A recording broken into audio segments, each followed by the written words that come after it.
It's a fat burning record in elite athletes on keto diets, but also a very strange result. So here are the top 5 things you need to know from this groundbreaking study. David Barr, Almada Alerts, and ThinkSportsNutrition.com. And the study we're talking about is brand new. Burke and colleagues, they got elite athletes into a ketotic state within 3 weeks.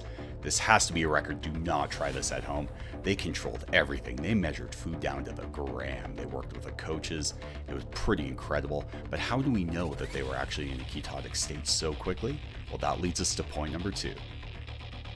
So sure, they measured blood ketones, but they also wanted to see if the body was sufficiently adapted, and sure enough they were after only 3 weeks. Super high fat oxidation or fat burning levels. Now keep in mind, it's not going to come from your love handles, it's not going to translate directly into body comp changes. It's probably coming from stored muscle fat, but still super high fat burning levels.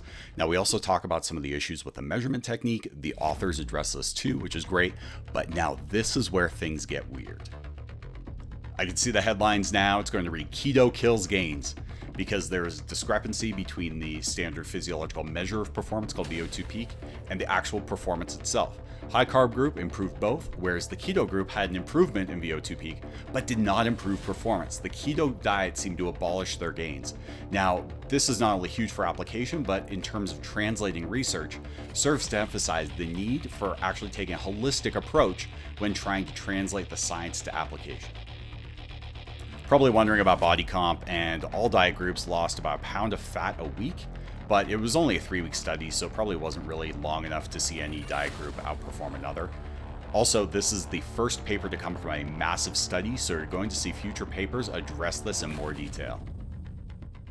The authors do a great job of advancing the conversation, addressing many of the misconceptions of keto diets in both the lay reporting, which is us, and in the scientific community as well. It's also the most quotable article I've ever seen. I have to do an entirely new piece just on the pull-out quotes alone. So be sure to check out the full article on almadaalerts.com. Get your free keto ebook at thinksportsnutrition.com. And until next time, raise the bar.